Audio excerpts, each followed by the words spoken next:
با عرض سلام خدمت شما بینندگان عزیز، امیدوارم که آماده باشید تا مطلب امروز خودمون رو که در مورد تعمید هست آغاز بکنیم. موضوع تعمید موضوع مهمی هست در مسیحیت. شاید شما در مورد تعمید شنیدید یا خودتون شاهد اون بودید و براتون این سوال پیش اومده که تعمید چی هست؟ تعمید یعنی غوطه‌ور شدن. کلمه یونانی اون به نام بپتیزو میگن که غوطه‌ور شدن هست و این اصطلاح در قرن اول در زبان یونانی وقتی بود کلمه تعمید رو به پارچه هایی میگفتن که میخواستن اونها رو رنگ بکنن، در رنگ اونها رو غوطه‌ور میکردن و برای همین تعمید یا بپتیزم به معنی غوطه‌ور شدن هست و همین معنی رو در اصطلاح مسیحیت بهش میگن. زمانی که شخص زیر آب میره غوطه‌ور میشه به معنی تعمید هستش. مطلب مهمی که باید در اینجا گفته بشه اینه که با تعمید کسی مسیحی نمیشه. عده‌ای فکر میکنن که چون تعمید گرفتن یا تعمید میگیرن مسیحی میشن، در صورتی که این درست نیست. اول شخص ایمان میاره مسیحی میشه، بعد تعمید میگیره که برای شما توضیح خواهم داد. در واقع تعمید نشانه تایید ایمان یک نفر هست. اگر شخصی بدون ایمان آوردن به عیسی مسیح تعمید بگیره، به این صورته که شما انگار یک گناهکار خشک رو در آب فرو میکنید و یک گناهکار خیس رو بیرون میارید و هیچ تفاوتی حاصل نمیشه. کتاب مقدس خیلی واضح روشن میکنه که ایمان و تعمید با هم هستن. یعنی شخص اول ایمان میاره و بعد تعمید میگیره و برعکس اون نمیشه. یعنی شخص اول تعمید بگیره بعد ایمان بیاره. حالا استثناءً ممکنه اتفاقاتی در این زمینه در طول تاریخ افتاده باشه، ولی طبق کتاب مقدس شخص باید اول ایمان بیاره و بعد تعمید بگیره. با عمل تعمید کسی هم مسیحی تر نمیشه. مسیحی تر میشه، خیس میشه، ولی مسیحی تر نمیشه. یعنی فکر کنیم با عمل تعمید کسی روحانی تر میشه. نه، اینطور نیستش. تعمید یک دستوره که در کتاب مقدس اومده و ما باید انجام بدیم که در طول برنامه، در طی این برنامه امیدوارم توضیحاتمون رو برای شما روشن بکنه. در رومیان باب 6 آیه 1 تا 7 اینطور میگه: ما به وسیله ایمان و تعمید در مرگ او شریک میشیم. و باید بدونیم که تعمید یه اصل مهم هست. در عمل تعمید در اصل شخص مسیح رو میپوشه. در غلاطیان باب 3 آیه 27 اینطور میگه: و همه ما که تعمید گرفتیم جزوی از وجود مسیح شده ایم و مسیح را پوشیده ایم. در واقع ما با عمل تعمید در عمل نشون میدیم که در شخصیت کهنه خود مردیم. پس عمل تعمید یک چیزیه سمبولیک به نشانه اتفاقیه که قبلا افتاده. در اول پتروس باب 3 آیه 21 اینطور میگه: تعمید پاکی ظاهری نیست بلکه عملی است که حاکی از پاکی باطنی است. یعنی شما این رو شهادت میدید، نشون میدید با عمل تعمید اتفاقی رو که براتون قبلا افتاده و اون رو تایید میکنید. به کلیسا اون رو شهادت میدید. تعمید همیشه با ایمان همراهه. تعمید بدون ایمان فقط آبتنی کردنه. تعمید همیشه با ایمان همراهه. تعمید علامت اینه که ما به خدا میگیم بله من تسلیم هستم. با عمل تعمید ما این رو اعتراف میکنیم که من تسلیم شدم. تعمید شستشوی بیرونیه اما حاکی از شستشوی قلبی درونی هستش. با عمل تعمید در واقع ما مارک و علامت مسیح رو به خودمون میزنیم، روی خودمون میگذاریم و کلیسا این مارک رو روی ما قرار میده. تعمید یعنی من به راه خودم دیگه زندگی نمی کنم بلکه برای مسیح. برای خودم دیگه زندگی نمی کنم بلکه برای مسیح. بعضیا ممکنه تعمید داشته باشن و حتی مسائل کتاب مقدس رو خوب بدونن اما حتی مسیحی نباشن. بذارید مثالی براتون بزنم. به طور مثال ممکنه یکی راجع به ازدواج کتابای زیادی خونده باشه، دانشش در مورد ازدواج زیاد باشه، اما هنوز ازدواج نکرده باشه. ممکنه حتی کسی حلقه خریده باشه ولی هنوز ازدواج نکرده باشه.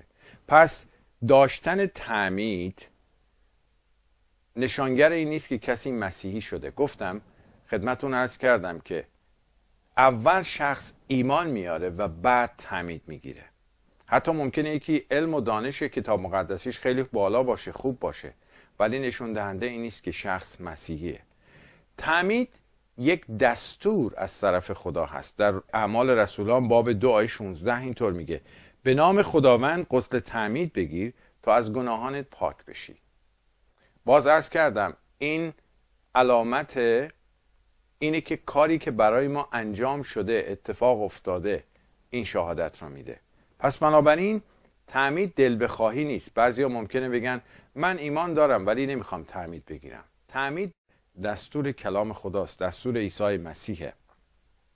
کسی که پیغام رو نشنیده و اعتراف به ایمان نکرده نباید تعمید بگیره، چون یه عمل ظاهری است و هیچ اتفاقی نمیفته. و کما اینکه من شنیدم و افرادی رو دیدم که ایماندار نبودن و ایمانم نیاوردن ولی تعمید گرفتن و شاید فکر کردن به این وسیله برکتی تو زندگیشون میاد، که اشتباه. البته در انجیل متی باب 3 آیه 13 تا 17 میبینیم که عیسی مسیح توسط یحیای تعمید دهنده تعمید میگیره و خودش تعمید رو در واقع تایید میکنه. به شاگردان خودش دستور میده عیسی مسیح که امتها رو شاگرد سازن و اونها رو به نام پدر و پسر و روح القدس تعمید بدن. شاید برای عده‌ای عمل تعمید رو چندان جدی نگیرن، همونطور که عرض کردم، اما باید بدونیم عمل تعمید بسیار مهمه و بسیار جدیه. حتی در بعضی از کشورها به خاطر تعمید افراد جونشون از دست میدن. یعنی شما با تعمید حکم مرگ خودتون رو در واقع امضا میکنید. حالا در جای دیگه این رو دست کم میگیرن، ولی در کتاب مقدس تعمید اصل بسیار مهمی است. در کشوری مثل نپال برای تعمید افراد زندانی میشن. بعضی از کشورهای شرقی شما با تعمید در واقع حکم مرگ خودتون را امضا میکنید. حالا ببینیم تعمید نشانه چی است. تعمید به نشانه اینه که شخصی شاگرد عیسی مسیحه. یعنی وقتی که شما تعمید میگیرید در واقع این رو اعلام میکنید به کلیسا و افرادی که شاهد هستند که من شاگرد عیسی مسیحم، من متعلق به عیسی مسیح هستم. همونطور که چند لحظه قبل توضیح دادم، ما با ایمان به عیسی مسیح جزئی از وجود عیسی مسیح میشیم، جزوی از او میشیم، او جزوی از ما میشه، چون در ما قرار میگیره، زندگی میکنه. یعنی در واقع ما در مسیح تعمید روحانی میگیریم. این رو باید یادمون باشه. کتاب مقدس در غلاطیان باب 3 آیه 27 اینطور میگه: ما مسیح را پوشیده ایم، ما مسیح را میپوشیم و حالا با تعمید در آب به کلیسا و دیگران شهادت میدهیم که چه اتفاقی برای ما افتاده. پس ما، کلام خدا میگه، ما مسیح را میپوشیم و با این کار به کلیسا اون رو نشون میدیم، به کلیسا اون رو شهادت میدیم. در تعمید معمولا شخصی رو به زیر آب فرو میبرن. فرو رفتن در آب این نشانه است که من نسبت به زندگی قبلیم میمیرم و نسبت به زندگی جدید زنده میشم. نسبت به گذشته خودم میمیرم و نسبت به آینده زنده میشم و قیام میکنم. در واقع شخص در آب دفن میشه. در واقع شخص این نشانگر دفن زندگی گذشته است. نفس من در مسیح مرد و حالا قیام میکنم و این نشون دهنده زندگی جدید در عیسی مسیحه. در رومیان باب 6 آیه 4 میگه: هنگامی که مسیح مرد، طبیعت کهنه ما هم که گناه رو دوست می‌داشت با او در آب تعمید دفن شد و زمانی که خدای پدر با قدرت پرجلال خود مسیح را به زندگی بازگرداند، ما نیز در آن زندگی تازه و عالی شریک شدیم. پس عمل تعمید این رو نشون میده که ما با مسیح مردیم، شخصیت کهنه ما، شخصیت گناه‌آلود ما. و کسی که الان از آب قیام میکنه، بیرون میاد، شخصیه که میخواد برای مسیح زندگی بکنه در زندگی جدید.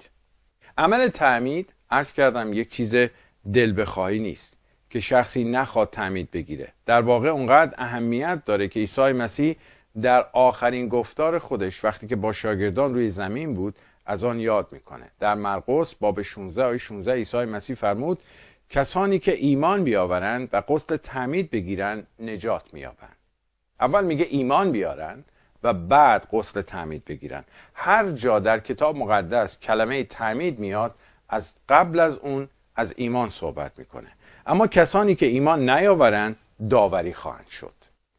در کتاب مقدس در اول پتروس باب 3 آیه 20 و 21 از کشتی نوح صحبت میکنه. این آیه در مورد کسانی که در زمان نوح او رو مسخره میکردن.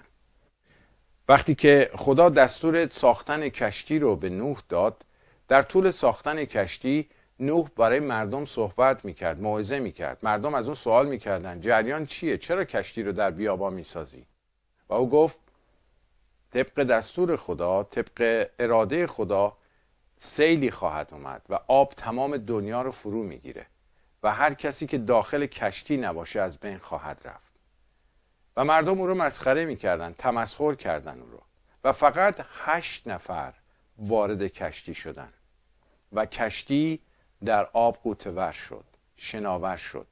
و این نشان دهنده تعمید هست. در واقع 8 نفر به خدا ایمان آوردن، حرف نوح رو باور کردن و وارد کشتی شدن و به این وسیله این نشانه است از تعمید. کسایی که امروز تعمید میگیرند در واقع به این وسیله کلیسا اون کشتی نجات هست که وارد کلیسا میشن و با این عمل ایمان نشون میدن، با تعمید نشون میدن که اونچه که کلام خدا گفته باور کردن، ایمان آوردن، مسیح رو به عنوان نجات دهنده خودشون پذیرفتن و از نجات برخوردار شدن. و ما میبینیم کسایی که اینو باور نکردن تمامشون سیل اومد و هلاک شدن. در واقع سیل در زمان نوح عرض کردم به نشانه تعمید بود. فقط 8 نفر ایمان آوردن و وارد کشتی شدن و در دریا غوطه‌ور شدن و همین باعث نجات اونها شد. و همونطور که باز اشاره کردم همه اون افرادی که ایمان نیاوردن هلاک شدن. در واقع تعمید، اینجا لازمه باز تکرار بکنم، در واقع تعمید یک حرکت عملی برای نشون دادن ایمان ما هست. اون 8 نفر به خدا ایمان داشتن و حاضر شدن وارد کشتی بشن و میدونستن که کشتی در دریا شناور خواهد شد. امروزه کلیسا آن کشتی نجاتیه که وقتی که کسایی که به عیسی مسیح ایمان بیارن اونها رو پذیرا میشه و به این وسیله اونها در امنیت نجات مسیح قرار میگیرن. بنابراین مانند افرادی که وارد کشتی نوح شدن، تعمید یک حرکت ایمانی هست. تصویر دیگه ای که از تعمید کتاب مقدس به ما میده در اول قرنتیان باب 1 آیه 10 هست. اینطور میگه ای برادران عزیز، نباید آنچه را که در زمانهای گذشته برای قوم ما اتفاق افتاد از یاد ببریم. هنگامی که ایشان در بیابان سفر میکردند، خدا ابری فرستاد و تا پیشاپیش آنان حرکت کند و هدایتشان نماید. سپس آنان را به سلامت از دریای سرخ عبور داد. در واقع می توانیم بگوییم که ایشان در دریا و در ابر غسل تعمید گرفتند و با این کار نشان دادند که موسی را پیروی خواهند کرد. تصور بکنید قوم اسرائیل از مصر بیرون اومدن. این یک حرکت ایمانی بود و حالا به جای رسیدن که پشت سرشون دشمنه. میدونید که فرعون وقتی که قوم رو آزاد کرد پشیمان شد و به دنبال اونها حرکت کرد تا اونها رو برگردونه یا به اسارت خودش در بیاره دوباره. خب پشت سرشون فرعون بود و جلوشون دریای سرخ و نه راه برگشت داشتن نه راه پیشرو و برای همین موسی وقتی که دعا کرد دریا به 2 نیم تقسیم شد و راه عبوری برای قوم یهود باز شد. و باز اینجا این یک تصویر تشابهی از تعمید هست، یک حرکت ایمانی هست. در واقع یک چند تا کار اینجا انجام میشه. یکی این که اونها به خدا اعتماد کردن، اونها از اسارت بیرون اومدن. قوم یهود در مصر سالها زحمت کشیده بودن، حتما مال و اموالی داشتن، تجربه‌ای داشتن، اونجا خونه اونها شده بود، ولی حاضر شدن با ایمان اونجا رو ترک بکنن.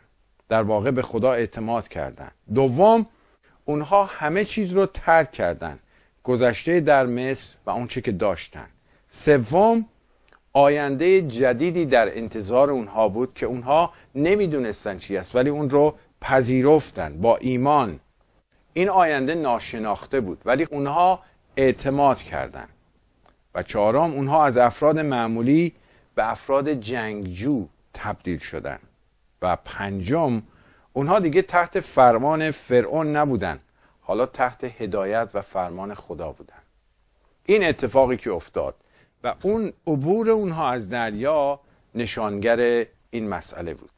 و حالا همین موضوع وقتی اتفاق میفته که شخصی میخواد تعمید بگیره.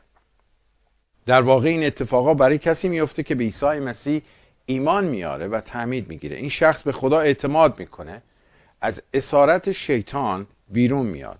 او میدونه که آینده جدیدی برای او خدا در نظر گرفته. او همه چیز رو ترک میکنه، زندگی گذشتهش رو ترک میکنه. زندگی گذشته، شخصیت گذشته، عادتهای بد، و وارد ملکوت خدا میشه. او دیگه یک شخص معمولی نیست، حالا فرزند خداست. هر شخصی که تعمید میگه این رو در واقع با تعمیدش اعلام میکنه که من فرزند خدا هستم، من پیرو عیسی مسیح هستم و او نجات دهنده منه. آیه بسیار زیبایی است در کتاب رومیان باب 7 آیه 4 اینطور میفرماید: و در مورد شما نیز همین امر صادق است، به این ترتیب که شریعت یهود در گذشته همچون شوهر و صاحب اختیار شما بود، اما شما همراه مسیح بر روی صلیب مردید، از این رو از قید ازدواج و تعلق به شریعت یهود آزاد شدید و شریعت دیگر بر شما تسلط و حکمرانی ندارد.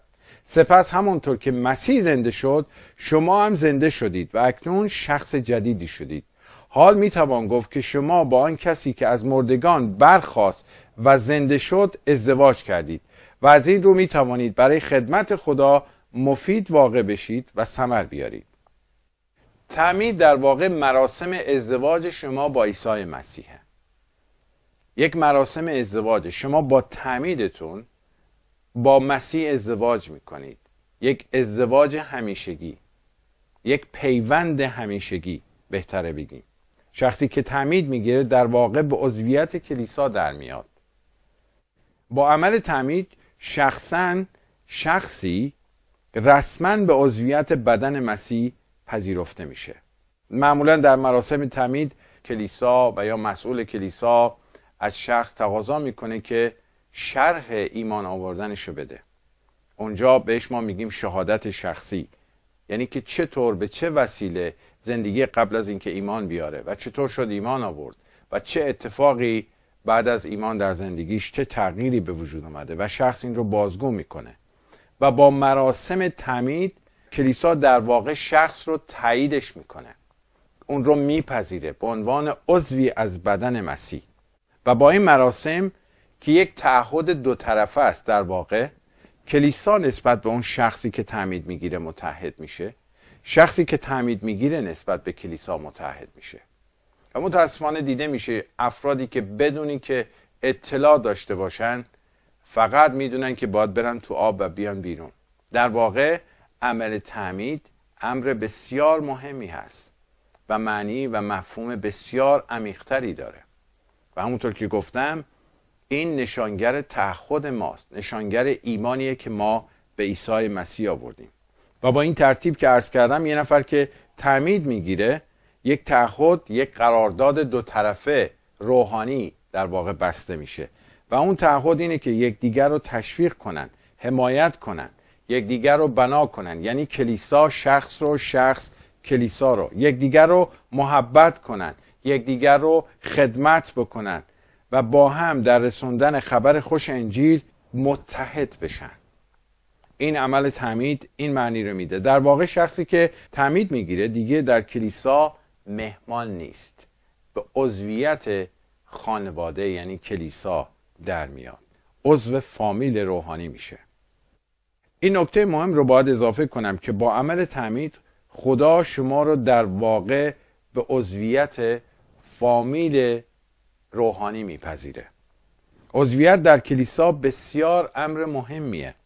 اونقدر مهمه که شخص نمیتونه ادعا بکنه که مسیحیه اما عضو کلیسایی نیست. این رو در برنامه‌های قبلی خدمتتون عرض کردم. این امر بسیار مهمیه که شخص باید عضو کلیسا بشه و شروع عضویتش اگر در اون کلیسا ایمان آورده تعمید هست. با مراسم تعمید اعلام میکنه که من متعلق به کلیسا هستم، من متعلق به عیسی مسیح هستم. چون در افسوسیان باب 5 آیه 23 اینطور میگه عیسی مسیح سرپرست کلیساست و به همین علت بود که جانش را فدا کرد و نجات دهنده کلیسا گردید. او به خاطر کلیسا جانش رو داد. کلیسا اینقدر مهم هستش. باز تکرار میکنم، شخصی که به کلیسا نمیره طبق کلام خدا باید در ایمانش شک کرد. بذارید یه موضوعی رو به شما بگم. شما نمیتونید بگید من یک فوتبالیستم اما تیم ندارم. فوتبالیست بدون تیم معنی نداره. اگر شما بپرسن هرگز با تیمی بازی کردی میگی نه. و شما نمیتونید هیچ وقت مسابقه‌ای بدید، هیچ وقت فوتبال بازی بکنید. شما ندیدید که سربازی تنهایی بلند شه و به جنگ بره. چون غیر ممکنه. وقتی که شما آموزش دیدید، ترین دیدید که به اصطلاح یک سرباز باشید، احتیاج به ارتش دارید، احتیاج به یک گروهی دارید که با اونها ملحق بشید و با هم برید. شخصی که تعمید میگیره، شخصی که مسیحی میشه، احتیاج به کلیسا داره. شخص نمیتونه در این دنیا بدون کلیسا باقی بمونه، بدون کلیسا ادامه بده در ایمانش، زندگی بکنه در این دنیا. چون ما احتیاج به هم داریم.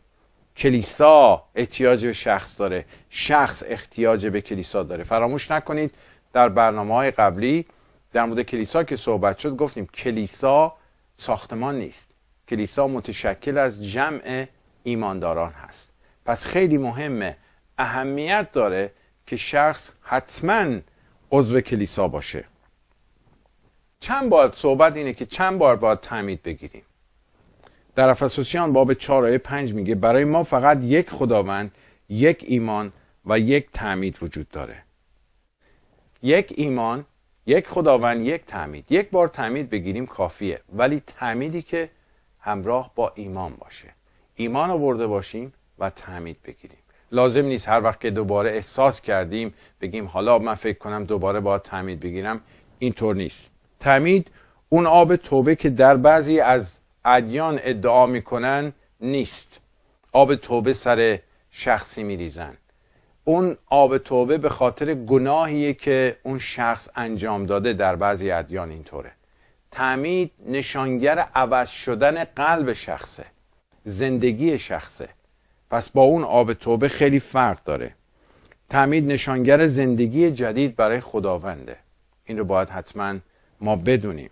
امیدوارم که مطلب امروز ما به شما کمک کرده باشه تا برداشت درستی از تعمید بکنید و اون رو بی اهمیت نشمارید. من امیدوارم که افراد بدونن که باز اشاره میکنم با عمل تعمید کسی مسیحی نمیشه، بلکه باید اول مسیحی بشه. من تا به حال شخصا کسی غیر مسیحی رو تعمید ندادم. اول افراد مسیحی شدن، بعد اونها رو تعمید دادم.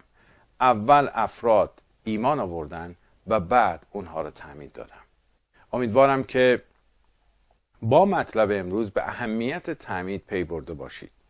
اگر هنوز ایمان نیاوردید فرصت هست برای شما، چون مسیح کلام خدا میگه زیرا خدا جهان را انقدر محبت نمود که پسر یگانه خود را داد تا هر که بر او ایمان آورد هلاک نگردد بلکه حیات جاودانه یابد. هر که شامل شما هم میشه. نمیدونم از چه مذهبی هستید، نمیدونم چه اعتقادی دارید، ولی اگر به این برنامه دارید توجه میکنید این نجات برای شما هم هست. خدا میخواد زندگی شما رو عوض بکنه. خدا میخواد آینده عالی به شما بده. خدا میخواد با شما یک دوستی صمیمانه رو آغاز بکنه. میتونید شما همین الان از این دوستی برخوردار بشید اگر با من دعا بکنید. اگر مایل هستید من میتونم دعا بکنم و شما در قلبتون یا به صدای بلند اگر میتونید اون رو تکرار بکنید. خداوندا، من به تو محتاجم. ممنونم ای عیسی مسیح که منو دوست داری و نقشه عالی برای زندگی من در نظر گرفتی. خداوندا، امشب میخوام قلبمو به تو بسپارم. تو بخشنده گناه هستی و ایمان دارم که مسیح به خاطر گناهان من روی صلیب رفت و غرامت گناهان منو پرداخت. از تو دعوت میکنم خداوندا امشب دعای منو بشنوی، منو پاک کنی و عیسی مسیح امشب در همین لحظه از تو دعوت میکنم وارد قلب من بشی و زندگی منو عوض بکنی. ممنونم که دعای منو امشب شنیدی، چون در نام عیسی مسیح طلبیدم. آمین. دوستان عزیز، اگر این دعا رو کردید الان مطمئن باشید، اگر این دعا رو صادقانه کردید مطمئن باشید خدا دعای شما رو شنید و جواب داد. به شما توصیه میکنم که به کلیسای مراجعه بکنید و در مورد ایمان جدیدتون صحبت بکنید و بگید که دعا کردید، مسیح رو پذیرفتید و از برکات خداوند بهره مند بشید. شما رو تا برنامه بعدی به خداوند متعال میسپارم. خدا نگهدار.